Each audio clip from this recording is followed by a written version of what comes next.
The fires were still burning on New Haven when the emergency transmission reached Earth. Commander Elena Vasquez sat in the Galactic Council chamber, her hands shaking as she watched the final moments of the colony play out on the massive holographic display. 340,000 people had lived on New Haven yesterday. Today, there was only glass and ash. The Kethran ambassador stood tall, his reptilian scales gleaming under the chamber lights. His voice was cold and matter-of-fact. The human expansion into Sector 7-9 violated our territorial claims. We responded appropriately to the threat. End quote. Elena shot to her feet. Threat? New Haven was a farming colony. They grew wheat and corn. There were children there. Families. People who had nothing to do with your territorial disputes. The council members sat in their elevated seats, watching with the detached interest of beings who had seen thousands of such conflicts. The Vortan representative, a crystalline creature that sparkled when it spoke, addressed the chamber. The Kethran supremacy has filed proper documentation of their territorial claims. The humans were warned to evacuate. This matter does not warrant council intervention. Elena felt her blood run cold. You're going to do nothing? They murdered hundreds of thousands of civilians, and you're going to do nothing? The humans are not council members, another representative said.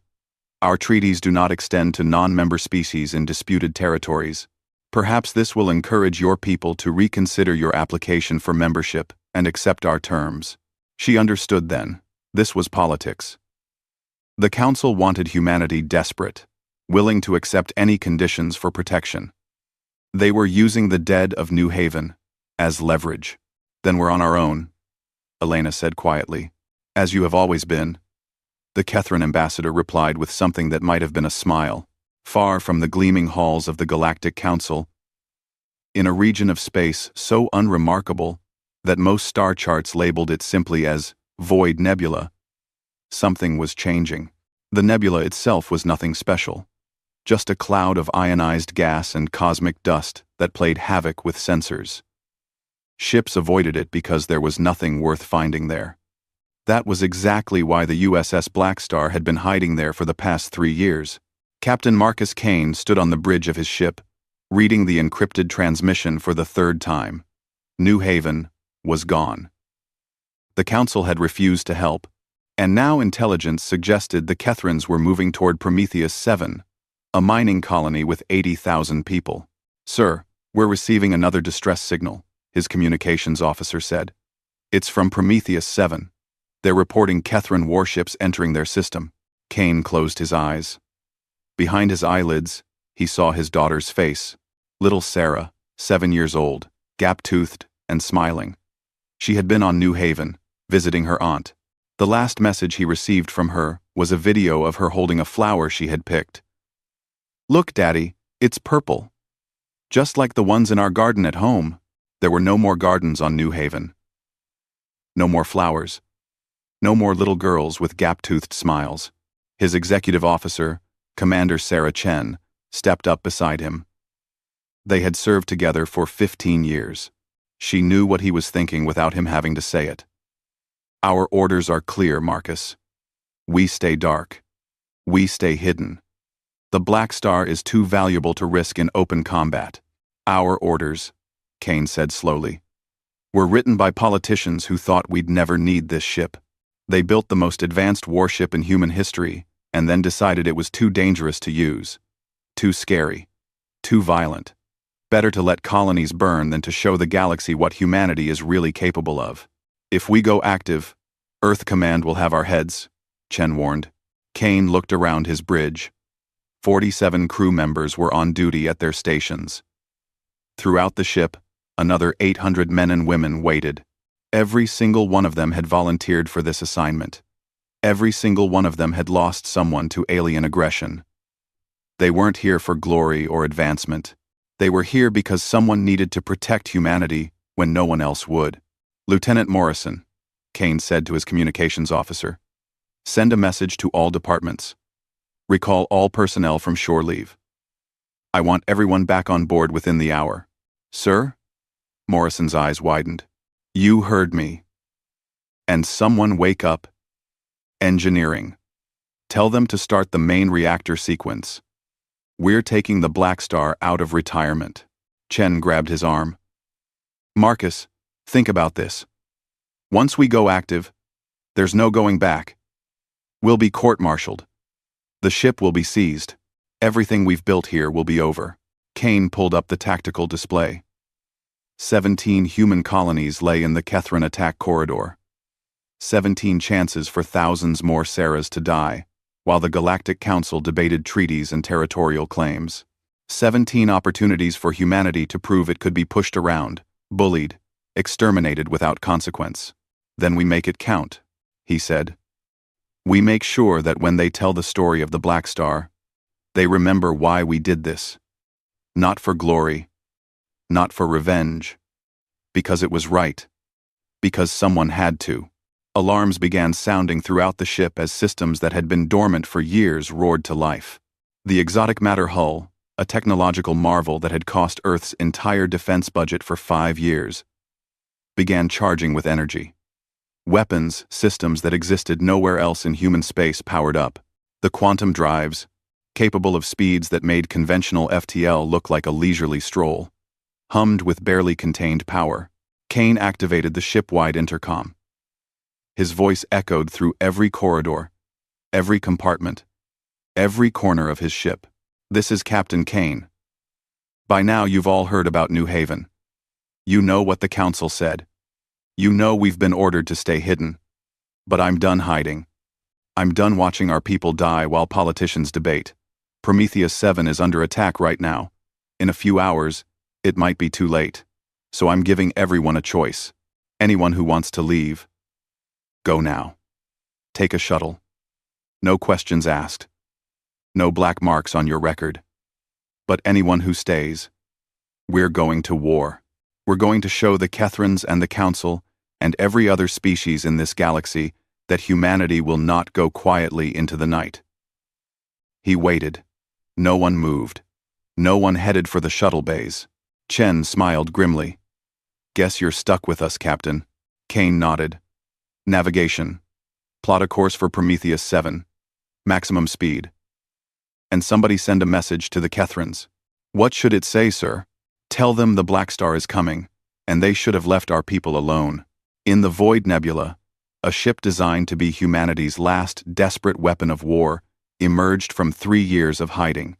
Its dark hull seemed to drink in the light of distant stars. On its bow, painted in letters that would soon become legend, were the words, USS Blackstar. The hunt had begun. The Blackstar cut through space like a knife through water. Inside the ship, Captain Kane stood in the war room with his senior officers, reviewing everything they knew about their enemy. The Kethran supremacy had ruled their sector of space for over 600 years. They were old, established, and absolutely convinced of their superiority over younger races like humanity.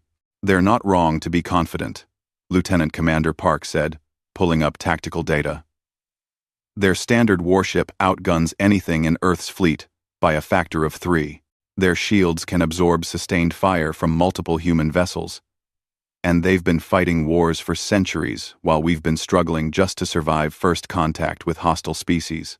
That's exactly why the Blackstar was built, Kane replied. He pulled up a classified file that made everyone in the room lean forward. 20 years ago, humanity made first contact with the Zeltron Collective. It went badly. We lost 4 colonies and 2 entire battle groups before the Zeltrons decided we weren't worth the effort and moved on. Earth's government realized we needed something new, something that could stand up to species that had millennia of head start on us.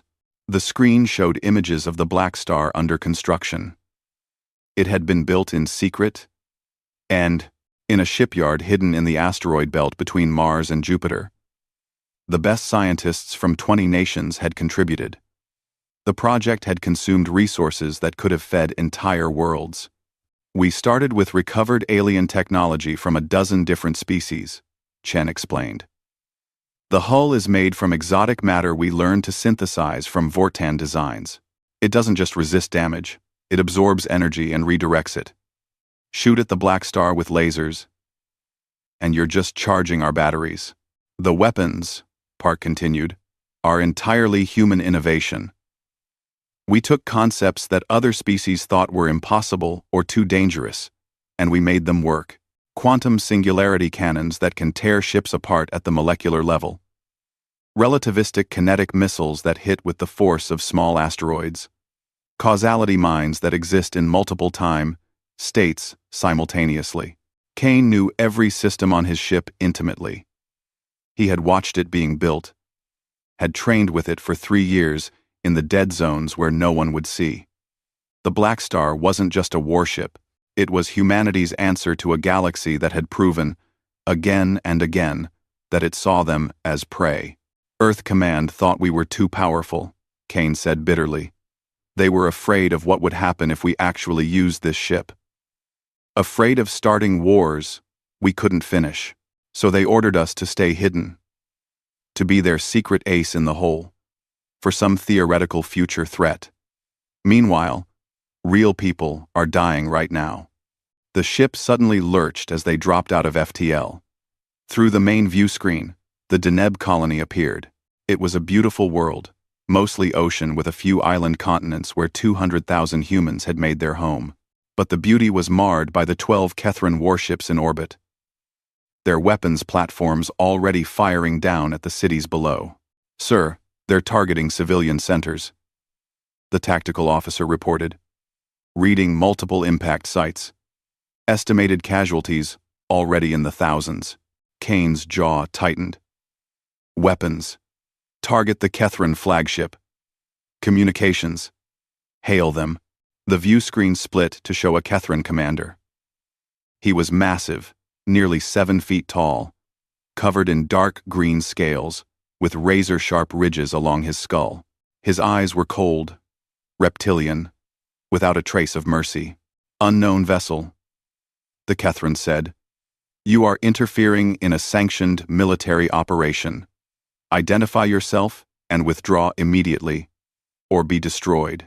This is Captain Marcus Kane, of the United Earth ship Blackstar, Kane replied calmly. You are attacking human civilians. You have 30 seconds to cease fire and withdraw your forces, or we will consider you hostile and respond accordingly. The Kethran admiral actually laughed. It was a harsh, hissing sound. A single human vessel dares to threaten a Kethran battle group? Your arrogance is almost admirable. Almost. You have 10 seconds to flee before we add your wreckage to the debris field. Your choice, Kane said. He closed the channel and looked at his weapons officer. Fire. What happened next would be analyzed in military academies for generations. The Kethran battle group, confident in their overwhelming superiority, focused all 12 ships on the Blackstar. Their opening salvo was devastating, the kind of concentrated firepower that could vaporize a city. Energy beams and missiles converged on the human ship from multiple angles. The Blackstar's exotic matter hull drank in the energy like a sponge absorbing water. The shields didn't just hold. They grew brighter, stronger, fed by the very weapons trying to destroy them. Inside the ship, power levels actually increased. Shields at 140% and climbing, Chen reported with a grim smile. They're charging our batteries for us. Return fire, Kane ordered.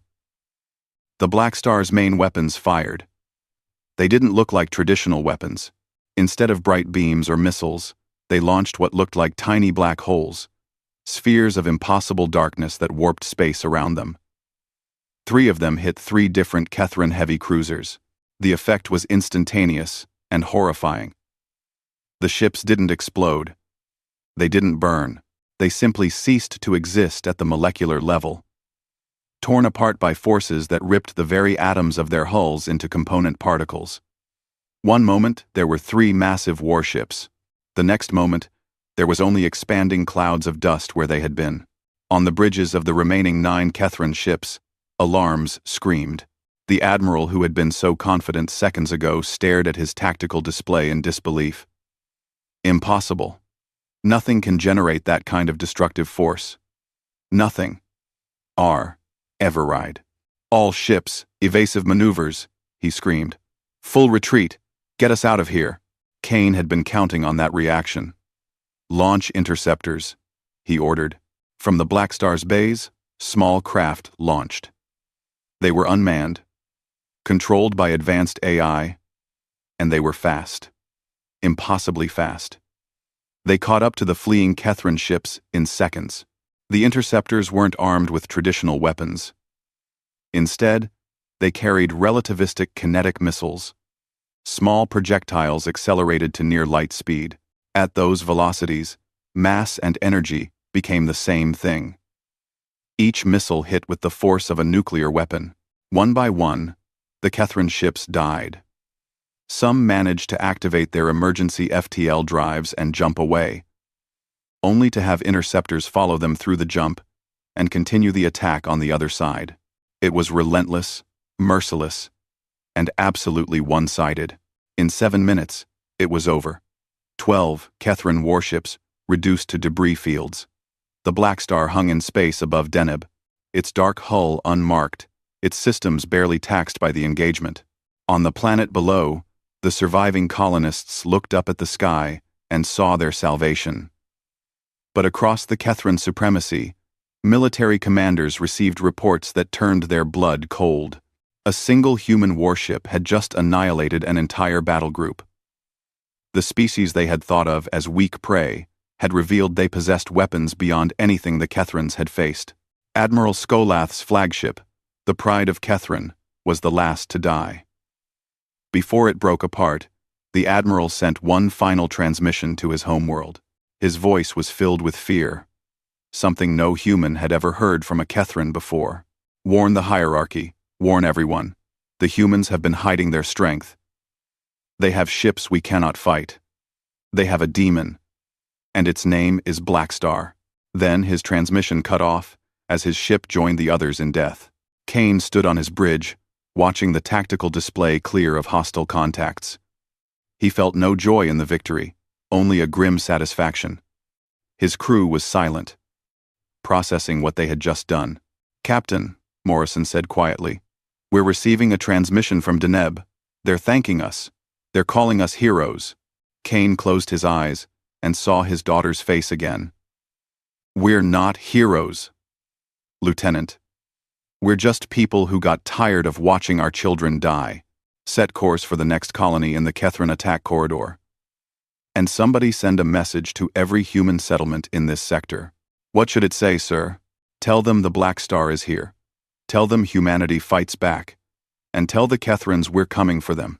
The dark ship turned and vanished into FTL, leaving behind 12 debris fields and a galaxy that had just learned a terrifying lesson. Humanity had been hiding a weapon that could end worlds, and now, pushed too far, they were finally using it. Representatives from dozens of species shouted over each other, their translation devices struggling to keep up with the overlapping voices. At the center of the storm stood Commander Elena Vasquez, her wrists bound in energy restraints. "This is an act of war," the Vorton representative shrieked, its crystalline body flashing with angry red light. "The humans have deployed weapons of mass destruction in Council space. They must be stopped." The Kethran ambassador, a different one than before since the last had been recalled in disgrace, slammed his clawed hand on his podium. "The human warship Blackstar destroyed 12 of our vessels without provocation. This is genocide. We demand the Council authorize military action against Earth." Elena would have laughed if the situation wasn't so serious. "Without provocation. Your forces were glassing our colony. You were murdering civilians. A territorial dispute," the Kethran hissed, "which your rogue warship has escalated into a galactic crisis. The Blackstar must be stopped before it destroys us all." What none of them knew was that stopping the Blackstar was exactly what the Kethran hierarchy had already decided to do. In the throne world of Kethros Prime, the Supreme Hierarch had assembled the largest military force seen in Council space in over 200 years. 347 warships, representing the full might of the Kethran supremacy, gathered in battle formation. One ship, the Hierarch said to his assembled admirals. One human ship humiliated us, made us look weak before the entire galaxy. This cannot stand. We will crush this Blackstar and prove that the Kethran supremacy remains the dominant military power in this sector. Supreme One of the admirals said cautiously. The reports from the Deneb engagement suggest this ship has technology far beyond anything we've encountered. Perhaps a diplomatic solution. The Hierarch's roar silenced the room. Diplomatic solution? We are Kethrans. We have conquered 40 species. We will not negotiate with prey animals who got lucky with one experimental ship. We will bury them in numbers and firepower they cannot possibly overcome. The Grand Fleet launched, its destination already known. Intelligence reports indicated the Blackstar had positioned itself at Far Harbor, another human colony world. The human captain was broadcasting his position openly, as if daring the Kethrans to come for him. The arrogance would be his downfall. Captain Kane stood on the bridge of the Blackstar, watching the sensor readings as the massive Kethran fleet approached.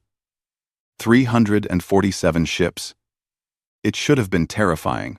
Instead, he felt only a cold fury. They're not even trying to be subtle, Chen observed. They want us to see them coming. They want us to be afraid. Let them come, Kane said. This ends today, one way or another. Behind him, the bridge crew worked with quiet efficiency. They had drilled for this scenario hundreds of times. One ship against impossible odds. It should have been suicide. But the Blackstar wasn't just any ship. And its crew had long ago accepted that they might not survive their mission. What mattered was making their deaths count. Captain, incoming transmission from the Kethran fleet, Morrison reported. It's on all frequencies. They want the entire sector to hear this. Put it through. The view screen filled with the image of the Supreme Hierarch himself. He was enormous, covered in deep crimson scales that marked him as royalty among his people. His eyes held the confidence of a being who had never known defeat. Captain Kane of the Blackstar, the Hierarch said, you have caused considerable embarrassment to the Kethran supremacy. For this crime, we have assembled our Grand Fleet. 347 warships. Each one more than capable of destroying your vessel alone. You are outnumbered, outgunned, and out of options. Surrender now, and your death will be quick. Resist, and we will make an example of you that will terrify humanity for generations. Kane was quiet for a long moment. When he spoke, his voice was calm, almost gentle. Do you know what happened on New Haven? I lost my daughter there. Sarah. She was 7 years old. She liked flowers and drawing pictures and annoying her older brother. Your ships burned her alive, along with 340,000 other civilians. And you know what the Galactic Council said when we begged for help? They said you had filed the proper paperwork. Like that made it okay. Like forms and treaties mattered more than the lives of children. The Hierarch's expression didn't change. The weak die, so the strong can thrive. This is the law of the galaxy. No, Kane said. That's the law you made. And today, I'm going to teach you a new law. You don't touch our children. You don't attack our families. And if you do, there will be consequences that no number of warships can protect you from. He closed the channel and turned to his crew. All hands, battle stations, deploy all countermeasures, charge all weapon systems to maximum. Today we show them what happens when humanity gets angry. The Kethran Grand Fleet entered weapons range in a massive formation, designed to bring overwhelming firepower to bear from all angles.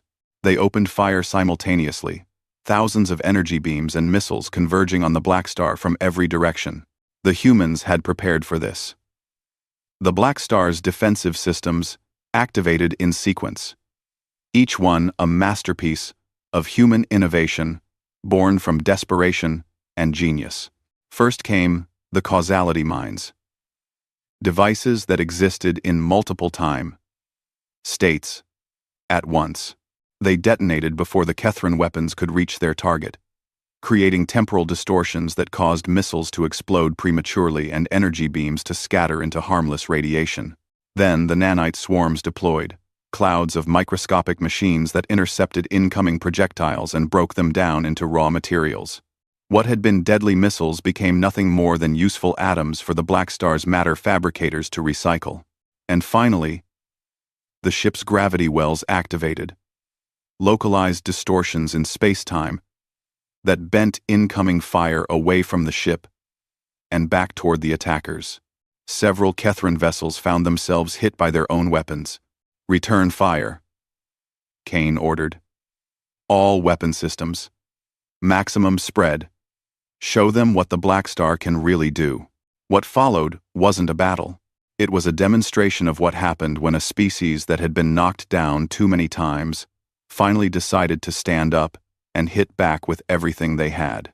The quantum singularity cannons fired in sequence, each shot creating a small artificial black hole that tore through Kethran formations like a scythe through wheat. Ships were pulled into impossible gravitational fields and crushed into dense balls of compressed matter. The relativistic kinetic missiles launched by the hundreds, each one accelerating to near light speed before impact. When they hit, they released energy, equivalent to nuclear weapons. Ship after ship vanished in blinding flashes of light. But the most terrifying weapon was something the Kethrans had never seen before. The Blackstar deployed what its crew called the Reaper Protocol. Swarms of self-replicating nanomachines were launched into the enemy fleet. They didn't just destroy ships, they converted them. Enemy vessels became raw materials, which the nanites used to build more nanites. The Kethran ships were literally consumed, transformed from proud warships into expanding clouds of microscopic machines that spread to the next target. Inside the Kethran flagship, alarms screamed. The tactical display showed ship after ship going dark. Entire formations simply ceased to exist. The Grand Fleet, assembled to crush one human ship, was being systematically annihilated. "Supreme One," an admiral said, his voice shaking. "We've lost 60% of the fleet. Our weapons are ineffective. We need to retreat." The hierarch stared at the display in disbelief. This was impossible. The Kethrans had ruled this sector for 600 years. They had never been defeated, never been pushed back, and now a single human ship was destroying them. "Open a channel," he said quietly. Kane's face appeared on his screen. The human captain looked tired, haunted even, but his eyes held an iron determination. "Captain Kane," the hierarch said, I offer surrender. We will withdraw. We will pay reparations to the human colonies. We will cease all military operations. Just, please, make it stop." Kane was silent for a long moment. Around him, his crew waited to see what he would do. The destruction had been total. 90% of the Kethran Grand Fleet was gone. The remaining ships hung in space, damaged and helpless. "You showed no mercy to New Haven," Kane said finally. "You showed no mercy to Prometheus 7 or any of the other colonies you attacked. You came here with 347 ships to crush one human vessel because you thought we were weak. You thought you could kill our children without consequence. So, tell me, hierarch, why should I show you the mercy you denied them?" The hierarch had no answer. He had spent his entire life believing in Kethran superiority, in their right to dominate weaker species. Now he faced the reality that humanity was not weak, had never been weak. They had simply been holding back, trying to be peaceful. And when pushed too far, when their children were threatened, they had revealed they possessed weapons that could end worlds. "Because," Kane continued, his voice cold as ice in the void, "you're about to learn what humanity does when we get truly angry. Navigation, Set course for Kethros Prime. We're taking this fight to your homeworld. Let's see if your government is as brave when it's their families in danger. The last Kethran ships exploded, torn apart by the Blackstar's weapons. The human warship turned toward Kethran space, its dark hull unmarked, despite the massive battle it had just won. The hierarch could only watch in horror as the demon ship that had destroyed his grand fleet began its journey toward his homeworld. He had wanted to teach humanity a lesson about power. Instead, he had unleashed something that would haunt the nightmares of every Kethran for generations to come. The Blackstar was coming, and nothing would stop it. The Galactic Council had seen wars before.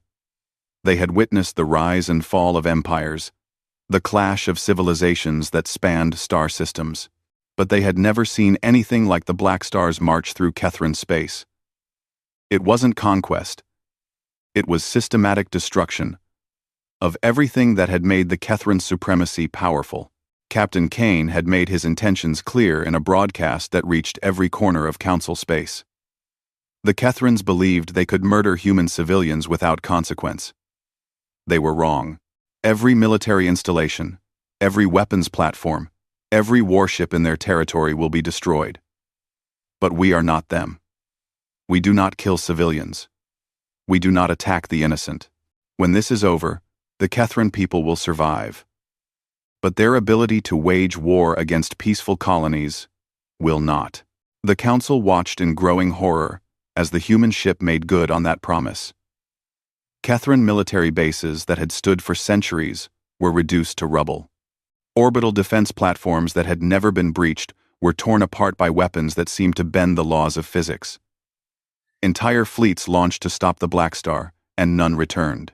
3 Council races decided to intervene. The Vortons, the Silixians, and the Drex sent a combined fleet of 73 warships to intercept the Blackstar before it could reach the Kethran homeworld. They positioned themselves in a defensive formation that had been proven effective in countless war games and simulations. Kane didn't slow down.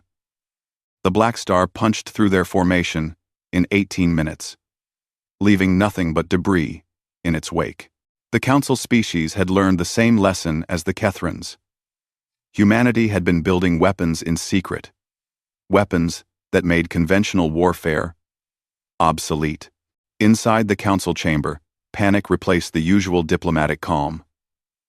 The Vortan representative screamed, "Today, it's the Kethrans. Tomorrow, it could be any of us. The humans have created a weapon that threatens galactic stability. But nobody wanted to be the next to face the Blackstar. Nobody wanted their fleets reduced to scrap metal, their military power broken in minutes. So they did what politicians always do when faced with a problem they cannot solve. They talked. They debated. They formed committees. And the Blackstar continued its relentless advance. On Kethros Prime, 4 billion Kethrans looked up at their sky and knew their doom was approaching. The Supreme Hierarch had evacuated to a secure bunker deep underground, surrounded by his remaining advisors and military leaders. They had all seen the tactical reports. Every defense they had prepared was inadequate. Every strategy they developed was useless against a ship that seemed immune to conventional weapons. "How long until the Blackstar arrives?" the Hierarch asked. 6 hours, Supreme One," an admiral replied. "Our remaining home fleet will attempt to stop them. But they will fail," the Hierarch finished. "Just like every other fleet we sent. That human captain is coming here to finish what he started, to show the galaxy what happens when you push humanity too far." In orbit above Kethros Prime, the last defense fleet of the Kethran supremacy assembled, 216 warships, every vessel they could spare from across their empire. It was the pride of their civilization, the accumulated military might of 600 years of conquest and expansion. They lasted 11 minutes. The Blackstar emerged from FTL at the edge of the system and didn't pause. It accelerated toward the planet at speeds that should have been impossible, its weapons already firing. The Kethran fleet tried to execute their defensive formation, tried to bring their superior numbers to bear. But numbers meant nothing against technology that was generations ahead of theirs. Kane stood on his bridge, watching the tactical display with empty eyes. Each dot that winked out represented a ship, and each ship held thousands of Kethrans. He was killing them by the tens of thousands. The numbers had long since lost meaning. All he could see was his daughter's face, her smile, her laugh. All he could think was that she would never get to grow up because someone had decided her life didn't matter. "Last enemy ship destroyed," Lieutenant Park reported. "The orbital space around Kethros Prime is clear. We have a firing solution on the planet. Hold position," Kane ordered. "Charge the quantum singularity cannon. Full power." Chen turned to look at him. "Marcus, one shot from that weapon will crack the planet's crust. 4 billion people live down there." "I know how many people live there," Kane said quietly. The bridge fell silent. Every member of the crew knew what came next. They had talked about this scenario during their long months in hiding. What would they do if they had the chance to end the Kethran threat permanently? What would they do if they had the power to avenge every human who had died? "Weapon charged and ready," the weapons officer said. "Target locked on planetary center mass. Firing solution is optimal." End. Kane's hand moved to the firing control. One button. That was all it would take. One button press, and the Kethran homeworld would break apart. 4 billion lives ended in seconds. Justice for New Haven. Justice for Prometheus 7. Justice for his daughter. His finger hovered over the button. 5 seconds passed. Then 10. Then 30. "Captain," the weapons officer said, uncertainly. Commander Chen stepped up beside him. "Sir, we've made our point.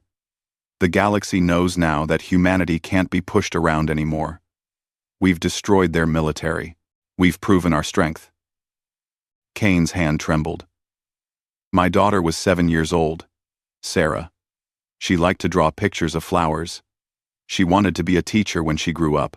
The Kethrans burned her alive, and the galaxy did nothing." "I'm not asking you to do it for them," Chen said gently. "I'm asking you to do it for Sarah. Would she want this?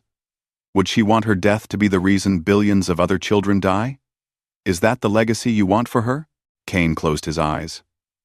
He saw his daughter again. Not burning, not dying, but alive and happy, holding that purple flower. What would she say if she could see him now? Would she be proud of her father for avenging her? Or would she be horrified at what he had become? The bridge was silent. Everyone waited. The quantum singularity cannon remained charged, ready to fire. The Kethran homeworld hung before them, helpless, waiting for extinction. "Weapons hold," Kane said finally, his voice barely above a whisper. "All stop. Stand down from battle stations." The weapons officer looked uncertain. "Sir, are you sure?" I've never been less sure of anything in my life," Kane admitted. "But Commander Chen is right. If we become exterminators of civilian populations, if we kill children because our children were killed, then the Kethrans win. They reduce us to their level. And humanity has to be better than that. We have to be." He opened a communication channel to the Kethran government. The Supreme Hierarch appeared on screen, his face showing fear for the first time in his life. "Hierarch, I want you to look at my ship," Kane said. "I want you to understand that I have the power to end your entire civilization. One shot. That's all it would take. 4 billion lives gone in seconds. But I'm not going to do it. Do you know why?" The Hierarch shook his head, unable to speak. "Because you wanted to prove that might makes right, that the strong can do whatever they want to the weak. You saw humanity as weak, so you decided you could kill our children without consequence. But here's what you didn't understand. Humanity's strength isn't just in our weapons or our ships. It's in our ability to show mercy, even when we have every right to seek revenge. It's in our refusal to become the monsters we fight against." Kane leaned forward, his voice hard as steel. "But make no mistake. If your people ever threaten human colonies again, If you ever attack our families, our children, I will come back. And next time, I won't stop. This is the only mercy you get. Use it wisely. He outlined his terms. Total Kethran disarmament. Every warship destroyed or converted to civilian use.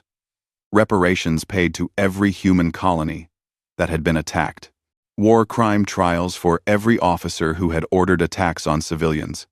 And orbital monitoring stations placed around every Kethran world to ensure compliance. The hierarch agreed to everything. He had no choice. The alternative was extinction. As the Blackstar prepared to leave Kethran space, Kane stood alone in his quarters, holding a photo of his daughter. "I hope I did the right thing, Sarah," he whispered. "I hope you'd be proud of me. I hope you'd understand that even though I wanted revenge more than anything, I couldn't let your death turn me into a monster." The communication console chimed. It was an encrypted message from Earth Command. Kane read it and felt his blood run cold. "You are ordered to return to Earth immediately, to face court-martial for unauthorized military action, violation of council law, and reckless endangerment of Earth's diplomatic position. The USS Blackstar will be decommissioned upon your return. Failure to comply will result in your designation as an enemy combatant. This order is effective immediately." Chen entered his quarters and saw his face. "We knew this was coming. We broke every rule in the book. We started a war without authorization. We destroyed diplomatic relations with half the council species. Of course they're going to throw us in prison." Kane looked at his crew roster. 847 men and women who had followed him into hell because they believed in protecting humanity. Now they would all face prison or worse, because Earth's politicians were afraid of what they had accomplished. "Set course for Earth," he said. "We did what we had to do. Now we face the consequences. That's what honor demands." The Blackstar turned toward home, leaving behind a galaxy forever changed. The Kethran supremacy was broken. The Galactic Council's authority was shaken, and humanity had proven they were not prey animals to be hunted. They were predators who had simply been holding back. But the question remained: would Earth celebrate their heroes, or destroy them for disobeying orders? The answer waited in the courts and chambers of humanity's government, where different battles were about to begin. Earth orbit had never seen anything like it. The USS Blackstar approached humanity's homeworld, surrounded by 37 warships from the Human Defense Force. They weren't escorts. They weren't an honor guard. They were jailers. Weapons locked on the ship that had just saved countless human colonies from destruction. Captain Marcus Kane stood on his bridge one last time, looking at his crew. They had been through hell together. They had faced impossible odds, and won. They had shown the galaxy that humanity would not go quietly into extinction, and now their own government was treating them like criminals. "All personnel will disembark upon docking." A voice crackled over the communications system. "Captain Kane and his senior officers will be taken into custody immediately. The Blackstar will be impounded pending decommissioning. Any resistance will be met with force." Chen stood beside Kane, her jaw tight with anger. "We saved them. We protected our people when nobody else would. And this is how they repay us?" "They're scared," Kane said. "We proved that one ship can change the balance of power in the galaxy. We showed that humanity has weapons that can threaten anyone, including our own government. They can't allow that kind of power to exist outside their control." The Blackstar docked at the military station without incident. Kane and his crew surrendered peacefully, allowing themselves to be led away in restraints. As they walked through the corridors, they passed other soldiers, other officers. Some looked at them with disgust. Others saluted quietly when the guards weren't looking. The court-martial was held in the largest military tribunal chamber on Earth. It was broadcast live, across human space, and to the Galactic Council. Everyone wanted to see what humanity would do with the man who had defied orders to save human lives. The prosecution was led by General Harrison Chen, a decorated veteran and the commander's father. He looked at his daughter sitting in the defendant's section, and his face showed no emotion. His duty was clear: even if it meant prosecuting his own child. Captain Marcus Kane, General Chen began. You stand accused of unauthorized military action, violation of diplomatic protocols, destruction of property belonging to Council member species, and endangering Earth's security through reckless engagement with superior forces. These are the most serious charges that can be brought against a military officer. How do you plead? Kane stood. Guilty on all counts, General. I take full responsibility for every action the Blackstar took. My crew was following my orders. If anyone should be punished, it's me alone. The general nodded. Captain Kane, you will have the opportunity to present your defense. But first, the prosecution will present evidence of your crimes. For 3 days, the prosecution laid out their case. They showed how Kane had violated direct orders to remain hidden. They presented diplomatic communications from angry Council species demanding Earth take action against the rogue captain. They calculated the cost in destroyed ships, damaged relations, and potential future conflicts that Kane's actions had caused. It was damning. By every measure of military law, Kane had committed crimes worthy of life imprisonment at minimum. The death penalty was even being discussed. Then came Kane's defense. But he didn't call military experts or diplomatic advisors. He called survivors from the colonies. The first witness was a young woman named Maria Hernandez. She had been on Deneb when the Kethrans attacked. I watched them kill my parents, she said, her voice steady despite the tears on her face. I watched Kethran ships fire on hospitals, on schools, on shelters where we tried to hide. And then the Blackstar came. 1 ship against 12. We thought we were all going to die. But Captain Kane saved us. He saved my little brother. He saved 200,000 people who would be dead if he had followed his orders to stay hidden. Witness after witness told the same story. Colonists who had watched Kethran ships approach, certain they would die. People who had lost family members to earlier attacks. Children who drew pictures of the dark ship that had appeared like a guardian angel when all hope was lost. Then Commander Elena Vasquez took the stand. She had been released from Council custody only days before. She looked directly at General Chen as she spoke.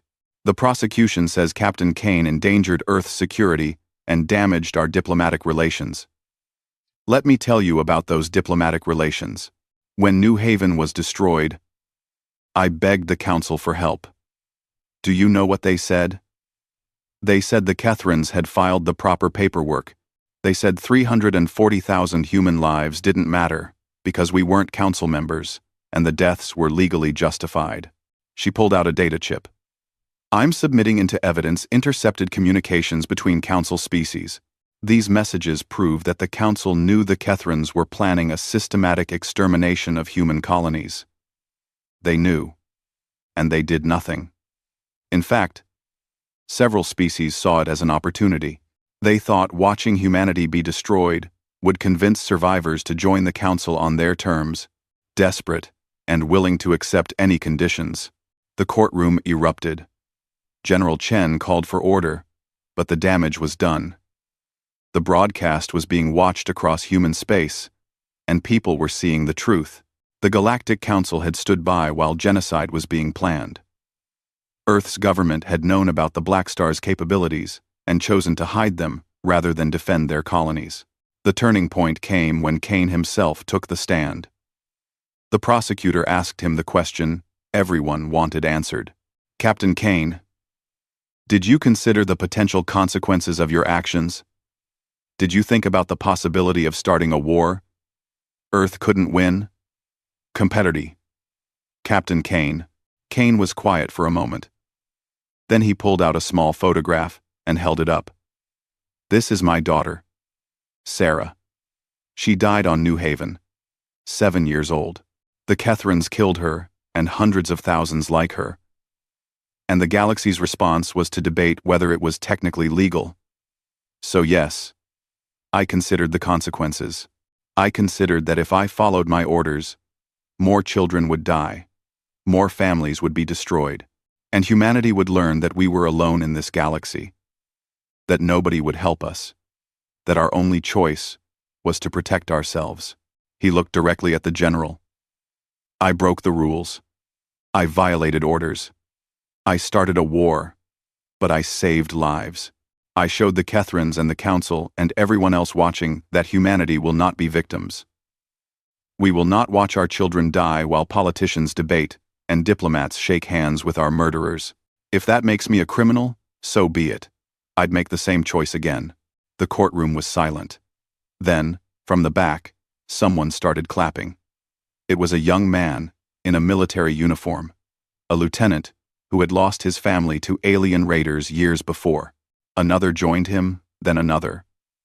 Soon half the courtroom was applauding, and the guards didn't stop them. The verdict came 3 days later. Captain Marcus Kane was found guilty of insubordination and violation of military protocol. The sentence: suspension from active duty, probation, and permanent grounding. But not prison, not execution. The judges had heard the public outcry, had seen the thousands of colonists who owed their lives to Kane's actions, but there was more. Earth's government made an announcement that shocked the galaxy. The Blackstar would be officially decommissioned, as ordered, but in the same breath, they announced the commissioning of a new ship, the USS Blackstar II. Larger, more powerful, incorporating everything learned from the original's design, and its captain would be Marcus Kane. Once his probation period ended, the message was clear. Earth was done apologizing for defending itself, done begging the Council for protection they would never receive. Humanity would stand on its own, and they would have the weapons to back up that choice. The Galactic Council received the news with mixed feelings. Some species were outraged, claiming humanity was becoming a threat to galactic peace. But others, smaller species who had also suffered under the protection of Council law, began reaching out to humanity with quiet questions. Would Earth consider a mutual defense treaty? Would humanity extend its protection to other species tired of being victims? 3 months later, Kane stood in his new quarters aboard the Blackstar II. The ship was even more impressive than the original, a testament to human engineering and determination. Commander Chen was his XO again, and most of the original crew had chosen to re-enlist rather than take civilian jobs. On his desk was a photo of Sarah, surrounded by messages from children across human space. Kids who drew pictures of the Blackstar, saving their colonies. Families who sent thank you notes to the crew who had protected them. It didn't bring his daughter back. Nothing could. But it gave her death meaning. Captain, we're ready to depart, Chen said from the doorway. The Independence Alliance is waiting for us at the rendezvous point. The Independence Alliance. 17 species who had left the Galactic Council or refused to join in the first place. Species who were tired of being told that their suffering was acceptable as long as the proper forms were filed. They had asked humanity to help them build a different kind of galactic community, one based on mutual defense and genuine cooperation. Kane picked up Sarah's photo and carefully placed it in a display case on the wall.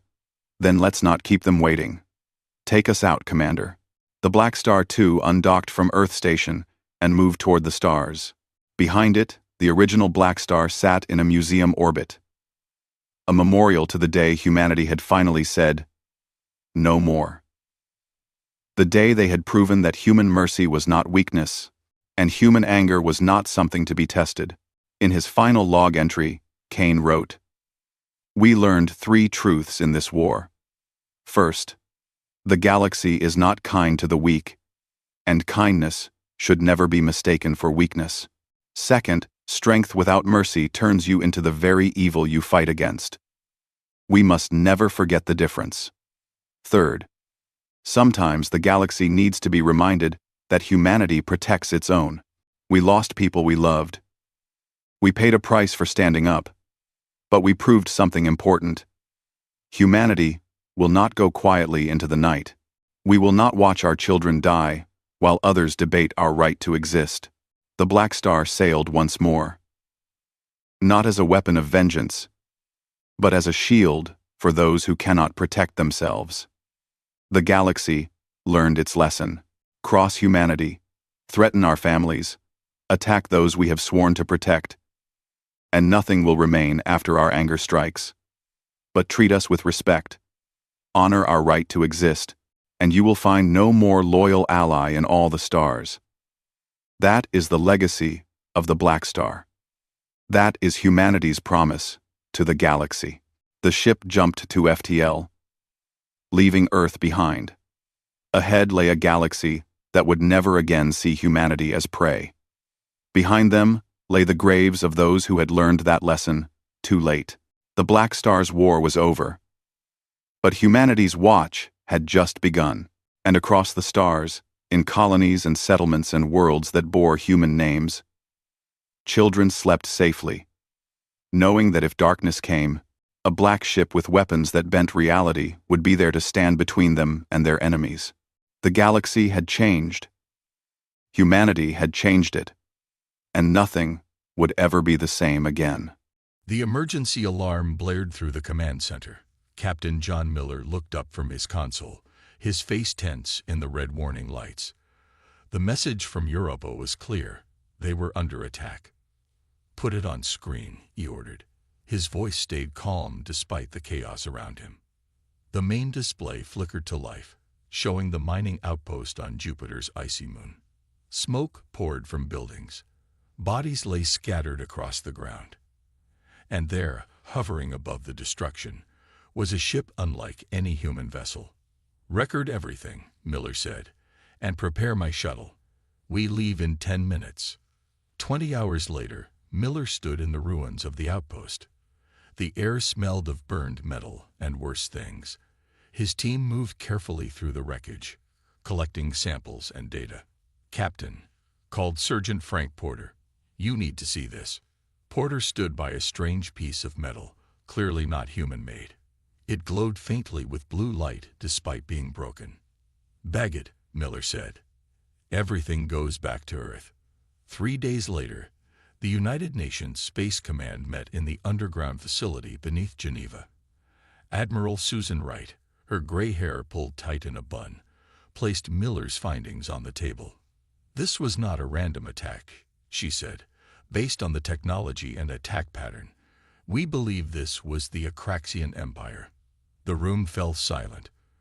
For years, deep space signals had hinted at a vast civilization beyond our solar system. Now they had proof, written in the blood of the Europa colonists. "The Akraxians believe new spacefaring species must be controlled or destroyed," Wright continued. "They've likely been watching us since we reached Mars. This attack was a test of our defenses." President Carl Dawson rubbed his tired eyes. "What can we do? If they have ships that can cross between stars, we stand no chance." Wright's eyes hardened. "We fight. We've been preparing for this possibility." She activated a hologram showing a massive ship design. "Project Vindicator. For 15 years, our best minds have been working on this dreadnought, incorporating theories about advanced propulsion and weapons. Theories won't save us from an alien empire," said Chinese Ambassador Lin. Wright smiled thinly. "Not just theories anymore. The wreckage from Europa contains technology we can study and reverse engineer. With this, we can complete the Vindicator." Miller studied the hologram. The ship was huge, nearly a mile long, with weapon systems unlike anything in Earth's arsenal. "How long?" President Dawson asked. 5 years, Wright answered. "Maybe less now that we have actual alien tech to work with." "And if they come back before then?" Miller asked. The room grew quiet. "Then we buy time," Wright said. "We hide the project. We make them think we're less advanced than we are." The debate lasted hours. Some nations wanted to attempt communication. Others suggested surrender. In the end, fear won out. Earth would build its dreadnought. As the meeting ended, Miller found himself alone with Admiral Wright. "They're making a mistake putting all our hopes in one ship," he said. Wright looked at him steadily. "That's why I want you to lead our conventional defense forces when the Akraxians return. And they will. We need someone who's seen them firsthand. Miller felt the weight of responsibility settle on his shoulders. And if we fail, then at least we fought on our terms, she said. Beneath the lunar surface, excavation began for the massive shipyard. On Earth, resources were quietly diverted to military purposes. Scientists were recruited to secret facilities. And in deep space, beyond Neptune's orbit, automated probes watched for the return of the alien ships. Humanity had 5 years to prepare for a war against an enemy they barely understood, with technology they hadn't mastered, and odds they couldn't calculate. 5 years to build a dreadnought that might save their species. 5 years until the real fight began. 5 years passed like water through fingers. Engineer Alan Ross wiped sweat from his brow as he studied the power readings on his tablet. Around him, the hidden shipyard buzzed with activity. Hundreds of workers moved across the massive frame of the Vindicator, now taking shape in the void of the asteroid belt. Those numbers still don't add up, he muttered to himself. The gravitational weapon system drew too much power. At this rate, firing it would drain their reserves in seconds. Talking to yourself again. A voice came from behind him. Dr. Ellie Vega, head of the propulsion team, offered him a pouch of coffee. Her dark eyes showed the same exhaustion everyone wore these days. The alien tech doesn't play nice with ours, Ross said, taking the coffee gratefully. We're missing something. We're all missing something, she replied. Sleep, sunlight, normal lives. Ross looked up at the dreadnought. Nearly a mile long, its black hull absorbed light rather than reflected it. Most of its systems remained theoretical until they found the Akraxian scout ship. Across the solar system, Lieutenant Kate Daniels sat motionless in her stealth craft. For 3 months, she had patrolled the edges of the system, watching, waiting. Her ship was tiny, designed to blend with the background radiation of space. Her sensors pinged softly. Something was moving out there. Command, this is Pathfinder, she whispered, though sound couldn't travel in space. Old habits. I have contact bearing 217 by 43. Signature matches Akraxian tech. Old position, Pathfinder, came the reply from command. Observe only. Daniels watched her screen as the alien scout moved through the Kuiper belt. It seemed to be scanning, searching, looking for signs of human activity. An idea formed in her mind. A terrible, dangerous idea. Command, requesting permission to attempt capture of the scout vessel. The silence stretched for nearly a minute. Negative, Pathfinder. Return to base. Daniels looked at the blinking light on her screen. The scout would report back. More would come. They needed that ship. Sorry, Command. Signal breaking up. She switched off her communications and fired up her engines. Back on Earth, Greg Simmons faced an angry crowd outside the United Nations building in New York. As the political officer assigned to the Vindicator project, his job was to maintain secrecy while managing public perception. Where are our resources going? Shouted a woman at the front of the crowd.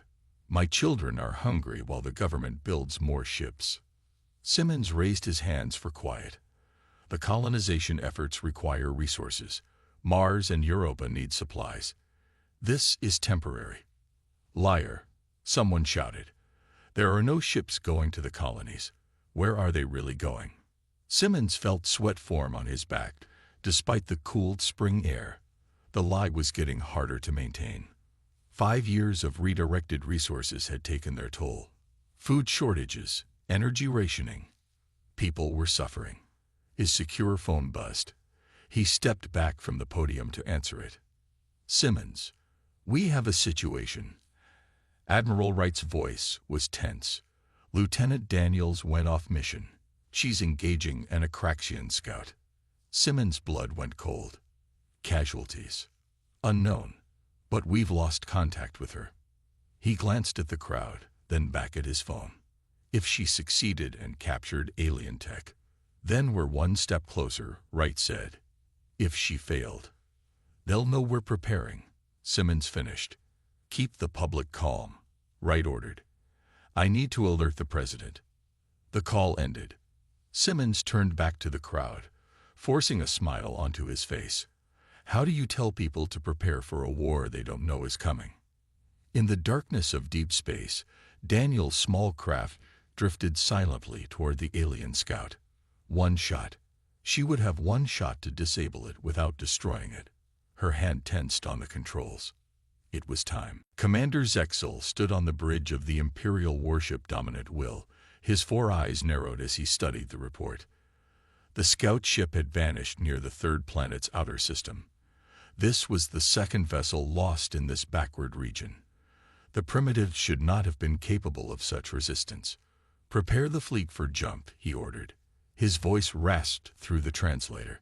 30 ships should be enough to crush these humans. The crew moved with practiced efficiency. They had done this many times before, finding new species, testing their defenses, then overwhelming them. It was the way of the Empire. The Emperor expects results, Commander said, his second-in-command. These humans occupy valuable territory. Zexel bared his teeth in what passed for a smile among his kind. They will be slaves or ashes by the next cycle. Back in Earth's command center, Admiral Wright received the urgent message. Kate Daniels had succeeded beyond all expectations. Not only had she captured the alien scout ship intact, she had managed to download parts of its navigation system before escaping. Captain Miller. Wright called across the room where John Miller was studying defense plans. The Akraxians are coming. 30 warships. Estimated arrival in 3 days. Miller's face stayed calm, but his hands tightened on the edge of the table. The Vindicator isn't ready. No, Wright agreed. Ross says they need at least another month. Then we fight with what we have. Miller pulled up the display showing Earth's fleet. 40 ships, none larger than a cruiser, all with conventional weapons. We need to slow them down. You want to meet them at Neptune, Wright realized. Miller nodded. We can use the moons for cover, maybe set some traps. We won't win, but we might buy Ross some time. Wright placed a hand on his shoulder. It's a suicide mission, John. Only if we all die. His smile didn't reach his eyes. I plan to bring some ships home. 2 days later, Earth's fleet waited in the shadow of Neptune. Miller stood on the bridge of the flagship Freedom, watching as his ships took position. Lieutenant Joe Weber manned the tactical station. His hands shook slightly. First combat, Lieutenant, Miller asked quietly. Yes, sir, Weber admitted. Never thought I'd be fighting aliens. They're just beings with technology, Miller said. They can die like anything else. The alert sounded before Weber could reply. Contact. He called. Multiple ships entering the system. On the main screen, space itself seemed to tear open as the Akraxian warships appeared. They were massive, at least 3 times the size of Earth's largest vessels. Their hulls gleamed with a purple-black metal unknown to human science. Hold positions, Miller ordered. Let them come to us.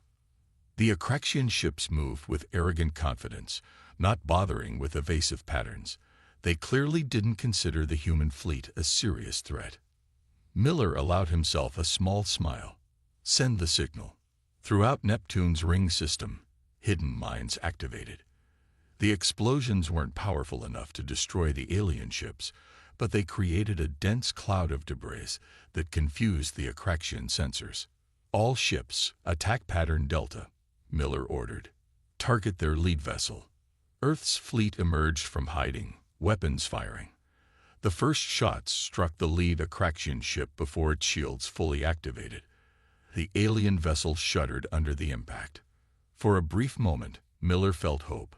Then the Akraxian ships returned fire. 2 human cruisers vanished instantly. A third spun away, venting atmosphere. The Freedom rocked under a glancing hit. Evasive, Miller shouted. All ships maintained fire on primary target. Earth's fleet was outmatched, but they fought with desperate courage.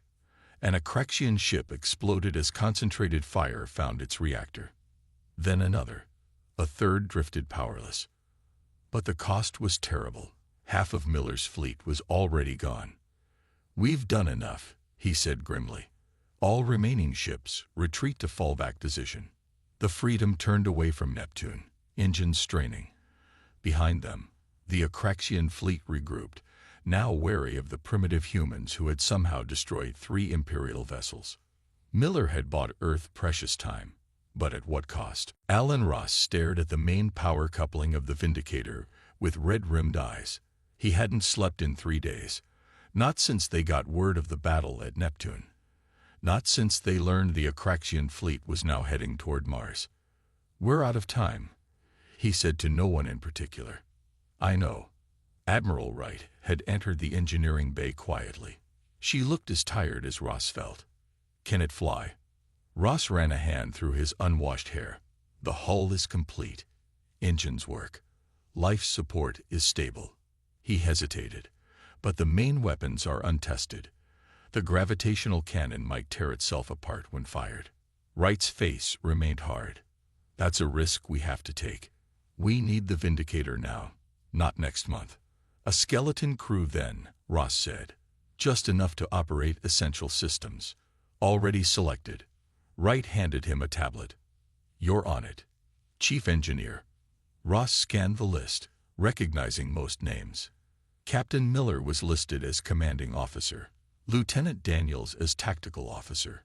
Then he stopped at one entry. "Liberty. What's that?" "Who, not what," Wright corrected. "Our most advanced AI.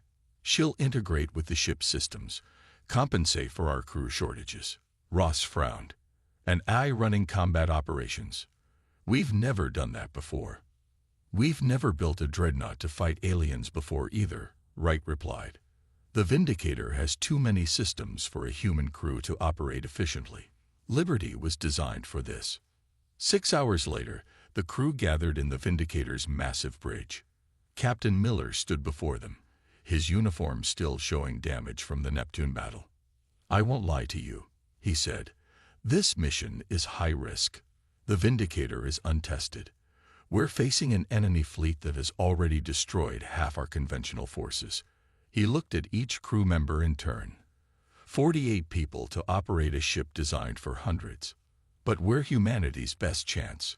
The Akraxians will reach Mars in 18 hours. If they break through there, Earth is next. Ross sat at the engineering station, monitoring the power levels. Everything was in the green. But for how long? The systems were balanced on a knife edge. "Initiating Liberty integration," announced the communications officer. The lights dimmed briefly. Then a soft female voice filled the bridge. "Liberty online. All systems functional. Hello, Captain Miller." Miller nodded toward the ceiling, a habit humans couldn't seem to break when addressing AIs. "Liberty. Is the ship ready for launch?" "The Vindicator is operating at 73% of optimal parameters. This is sufficient for combat operations." Miller took his seat in the command chair. "Then let's go hunting. Helm, take us out." The massive docks opened. For the first time, the Vindicator moved under its own power, gliding out of the asteroid that had concealed it for 5 years. It was beautiful in a deadly way, nearly a mile long. Its black hull swallowed light. No windows broke its smooth surface. Its weapons were hidden beneath armored panels. "Setting course for Mars," reported the helmsman. "ETA 3 hours at standard drive." "No," Miller said. "We're testing the quantum displacement drive. Take us directly to Mars. Now." Ross looked up sharply. "Captain, the KD drive is theoretical. We don't have time for caution, Mr. Ross." Miller's voice was firm. "Liberty, prepare the KD drive." "Calculating coordinates," Liberty responded. "Warning. First use of quantum displacement carries unknown risks." "Noted," Miller said. "Proceed." Ross gripped his console as energy began to build. The ship hummed with power drawn from the alien-inspired reactor core. Quantum displacement in 3, 2, 1. Reality twisted. For a fraction of a second, every crew member felt like they were everywhere and nowhere at once. Then, with a silent flash, the Vindicator disappeared from the asteroid belt and reappeared in Mars orbit, directly behind the advancing Akraxian fleet. "Weapons online," Miller ordered. "Let's show them what humanity can do." Commander Zexel was directing the final attack plan on the Mars defense platforms when the alert sounded. "Unknown vessel detected behind our formation," reported his sensor officer. It appeared from nowhere. "Show me," Zexel ordered. The main screen displayed a massive black ship, larger than any human vessel they had encountered. It sat silently, making no move to attack or retreat. "Scan it," Zexel said, his voice betraying only mild interest. These humans had proven more resourceful than expected, but they were still primitive. One ship was no threat to his fleet. "Energy readings are unusual," the officer said, confusion in his voice. "The power signature exceeds anything in our database." Now Zexel felt the first stirring of concern. "Open a channel. Let us see what these humans think they're doing." On the Vindicator's bridge, Lieutenant Kate Daniels monitored the enemy fleet. "They're scanning us, Captain." "No offensive moves yet." Captain Miller nodded. "They're curious. Let's satisfy that curiosity." He turned to Ross. "Is the gravitational distortion cannon ready?" Ross checked his readings. "Power level stable. Targeting systems online." "But sir, we've never fired it at full power." "No time like the present." Miller's voice was calm. "Target their rearmost cruiser. Let's not start with their flagship." "Incoming transmission from the Akraxian fleet," reported the communications officer. "Ignore it," Miller said. "Liberty, assist with targeting. Fire when ready." "Targeting solution complete," Liberty announced. "Firing gravitational distortion cannon in 3, 2, 1. The Vindicator shuddered as energy surged through its systems. For a moment, nothing seemed to happen. Then space itself appeared to bend around the targeted Akraxian cruiser. The alien ship stretched, twisted, and then simply tore in half as gravity itself became a weapon. The two pieces drifted apart, secondary explosions rippling along their length.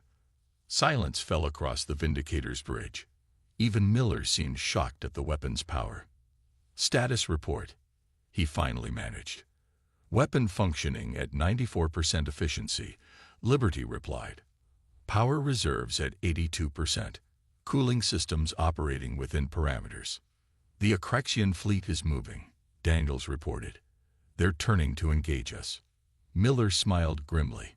"Now for the hard part. Lieutenant, prepare for quantum jumps. Pattern Delta." "Captain," Ross protested, "the drive needs time to recharge between jumps." "Liberty can handle it," Miller said. "Can't you, Liberty?" "Affirmative, Captain. I can manage power distribution to allow 3 consecutive short-range jumps." On the Akraxian flagship, chaos erupted as the human vessel vanished again. "Where is it?" Zexel demanded. "It reappeared on our port side." An officer shouted. Then, "No, it's gone again. Now it's above us." In fact, the Vindicator was appearing and disappearing at multiple points around the Akraxian formation. Each time it appeared, it fired conventional weapons, targeting engines and weapon systems. The alien fleet's formation broke as ships tried to track the rapidly moving threat. 2 more Akraxian vessels fell to the Vindicator's conventional weapons before they could even return fire. "This is impossible," Zexel hissed. "No species at this development stage should have this technology." His tactical officer, showing more wisdom than his commander, said quietly, "Perhaps we underestimated them." The Vindicator appeared directly in front of the Akraxian flagship, so close that the aliens could see the name painted on its hull. "Fire everything," Miller ordered. The human dreadnought unleashed its full conventional arsenal at point-blank range. The Akraxian flagship's shields flared and failed. Hulls breached. Atmosphere vented. "Jump us away now," Miller commanded as the return fire began to reach them. The Vindicator vanished again, reappearing at a safe distance. On the Vindicator's bridge, The crew watched in stunned silence as the remaining Akraxian ships broke formation and began to retreat. "They're running," Daniel said in disbelief. Miller allowed himself a small smile. "Send a message to Earth. Tell them." He paused, looking at the fallen enemy ships. "Tell them humanity just won its first space battle." Emperor Vexthor slammed his fist on the arm of his throne. The holo display before him showed the battle at the human world. 7 Imperial warships destroyed, the rest retreating. "Impossible," he growled. His voice echoed in the vast throne room. Guards and advisors stood silent, afraid to speak. No emerging species has ever defeated an Imperial task force. Grand Admiral Zarkavian stepped forward, his face carefully blank. "The humans have developed technology beyond their expected level, Emperor." Commander Zexel was unprepared. "Zexel is a fool," Vexthor said. "But this human victory cannot stand. The other subject races will notice. They will begin to question our power." "I agree, Emperor." Zarkavian bowed his head. "Allow me to assemble the Imperial First Fleet. 300 warships, including 5 dreadnoughts. We will crush this human resistance completely." The Emperor's 4 eyes narrowed. "How soon?" 3 weeks to gather the fleet. Another 2 to reach the human system. "Do it." Vexthor waved a clawed hand, dismissing his advisors. "And Zarkavian, do not fail me." Back on Earth, the victory celebrations filled every street. People danced and sang. For 5 years, they had lived with food shortages and fear. Now, for the first time, they had hope. In the command center beneath Geneva, the mood was more reserved. Admiral Wright watched the damage reports from the Vindicator with a grim expression. "How bad is it?" she asked. Alan Ross looked up from his tablet. "The quantum displacement drive overheated. We can make 1 more jump, maybe 2. After that, we're stuck with conventional engines until we can complete repairs. And the gravitational cannon." Ross shook his head. "Power consumption was 30% higher than our models predicted. We can't fire it more than 3 times without draining our reserves completely." Wright closed her eyes briefly. "So our one ship, our big advantage, has serious flaws." "It was rushed into service," Ross reminded her. "But yes, we won't survive a larger engagement without modifications." The door opened, and Captain Miller entered, still in his uniform from the battle. "You should be celebrating, Captain," Wright said. "You just made history." "The Akraxians will be back," Miller replied, "with a bigger fleet. We hurt their pride." Wright nodded. "Our intelligence suggests the same. They'll send everything they have next time. Then we need to be ready." Miller looked at the map of the solar system on the main display. "We should evacuate key personnel and resources to hidden facilities throughout the system. If Earth falls, we continue fighting from the shadows." "Operation Scattered Shield," Wright said thoughtfully. "I'll take it to the President." 3 days later, the evacuation began. Quietly, without public announcement, scientists, engineers, and military leaders moved to secret bases on moons and asteroids. Vital resources and technology were hidden. Backup plans were made. On Mars, the Vindicator underwent urgent repairs. Ross worked with Liberty to redesign the power distribution system. Daniels trained her tactical team on new battle strategies. In his quarters, Miller studied everything they knew about the Akraxian Empire. Their tactics, their technology, their weaknesses. "Liberty," he asked the AI, "what are our real chances against a full Imperial fleet?" Liberty's voice came from the room's speakers. "Based on current capabilities and projected enemy strength, our survival probability is 12.3%. Miller smiled without humor. "Not great odds. Humans often succeed despite unfavorable odds," Liberty noted. "It is one of your species' most interesting characteristics." "Let's hope that holds true," Miller said.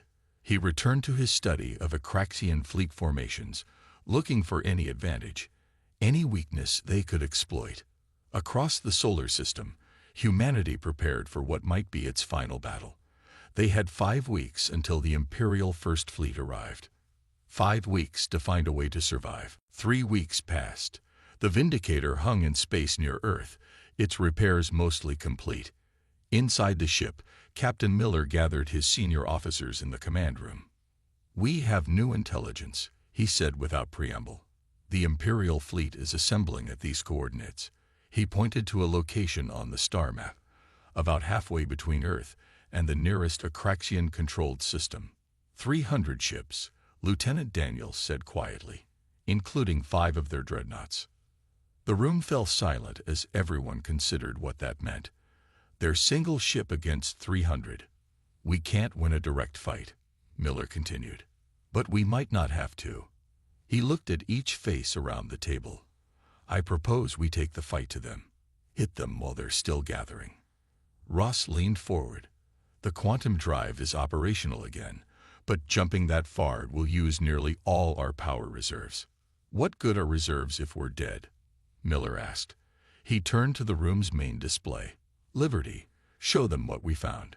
A new image appeared, showing a pulsar, a rapidly spinning neutron star, near the Imperial fleet's gathering point. "This pulsar has an unstable gravity well," Daniels explained. "We believe we could use it as a weapon if we could lure the Imperial fleet into position." "How?" asked Chief Medical Officer Diane Ward. Ross cleared his throat.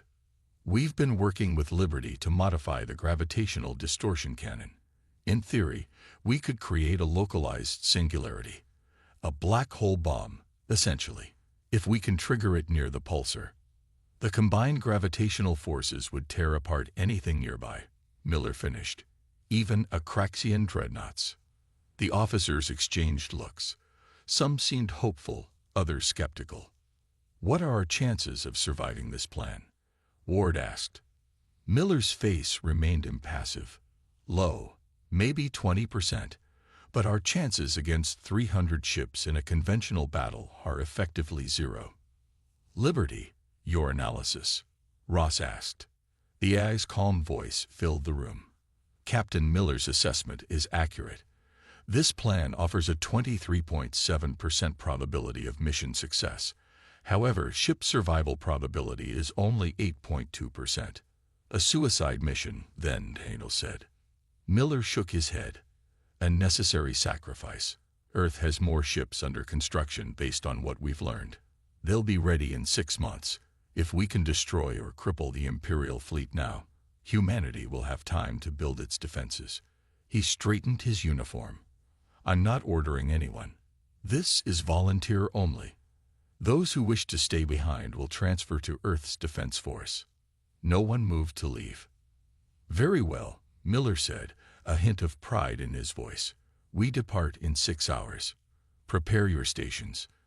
As the officers filed out, Admiral Wright entered. She had monitored the meeting from an adjacent room. "Quite a plan, Sean," she said when they were alone. "The President has approved it." Miller looked at the star map again. "If we fail." "If you fail, we fight on," Wright interrupted. "Operation Scattered Shield is complete. We have hidden bases throughout the system. Knowledge and people preserved." She handed him a small data chip. "But this might help you avoid failure. Everything we've learned about Akraxian technology from studying the captured scout ship. Liberty can integrate it during your jump." Miller pocketed the chip. "Thank you, Susan." Wright surprised him with a brief hug. "Give them hell, Captain." 6 hours later, the Vindicator's crew stood at their stations. The massive ship moved away from Earth, its engines glowing bright against the darkness. "All systems ready," Ross reported from engineering. "Quantum displacement drive charging," Liberty announced. Miller sat in the command chair, his face set with determination. "Send one last message to Earth. We go to make our stand. For humanity." He took a deep breath. "Liberty, take us to the Imperial fleet." The Vindicator's engines flared brilliantly. Then, in an instant, the ship vanished from Earth's orbit. The fight for humanity's future had begun. The Vindicator emerged from its quantum jump directly in the midst of the assembling Imperial fleet.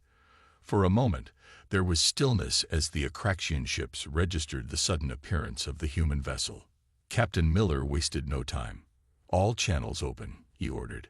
"Send the message." His voice boomed across every Akraxian communication system. "This is humanity. We choose freedom." Then he gave the command that would start the most one-sided space battle in human history. Fire at will. The Vindicator's weapons erupted, targeting the nearest dreadnought. The gravitational cannon bent space around the massive alien ship, crushing one section and sending it spinning away from the formation. "Multiple vessels moving to surround us," Daniels reported, her voice steady despite the chaos on her tactical display. "Keep us moving," Miller ordered. "Head for the pulsar. Make them follow us." On the Imperial flagship, Grand Admiral Tsar Kavian watched with growing anger as the single human ship attacked his fleet.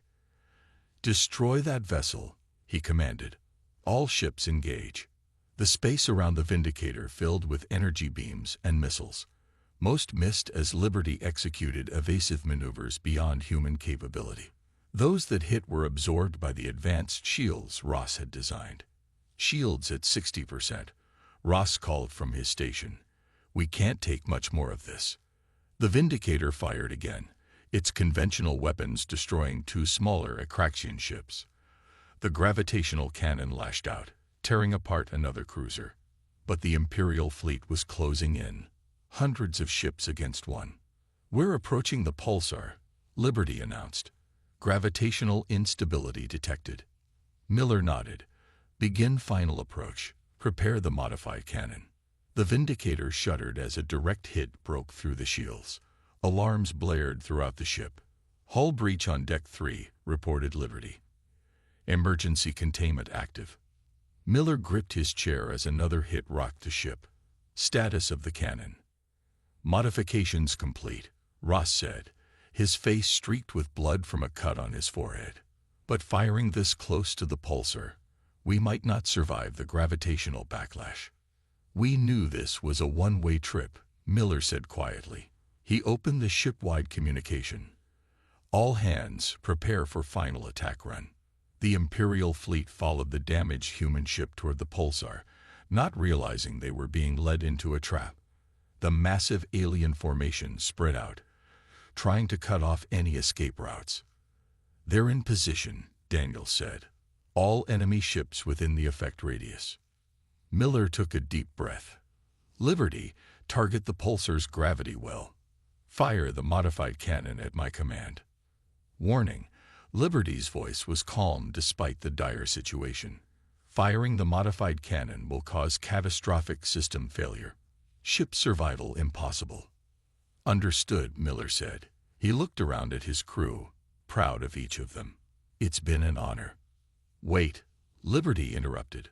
"Alternative solution available. I-Corps can direct cannon fire and manage gravitational shockwave while bridge crew evacuates." Miller shook his head. "No, we stay together." "Captain," Liberty insisted, "humanity needs experienced officers for the ships being built. The AI can complete this mission alone." Before Miller could argue further, the escape pods on the bridge activated. Force fields pushed the crew into the pods. "Liberty, what are you doing?" Miller demanded as his pod sealed. "Ensuring humanity's future, Captain," Liberty replied. "Goodbye." The pods ejected from the Vindicator, just as the ship fired its modified gravitational cannon at the pulsar. Space itself seemed to tear open as the artificial singularity formed and interacted with the pulsar's radiation. From their escape pods, the crew watched as a gravitational shockwave rippled outward. Dozens of Imperial ships were torn apart instantly. Others spun away, crippled beyond repair. The Vindicator, at the center of the chaos, broke apart as the forces overwhelmed it. Liberty's final transmission reached the pods. Mission accomplished. 1 month later, Miller stood before the United Nations on Earth. The surviving crew of the Vindicator had been recovered by ships from Mars. "Today we honor the sacrifice of Liberty and the Vindicator," he said. "But tomorrow we build our fleet. Humanity will not be conquered. And perhaps We might even help liberate others from imperial rule. Behind him, holographic images showed new ships under construction. Not just one dreadnought, but many. The age of human expansion into the galaxy had begun.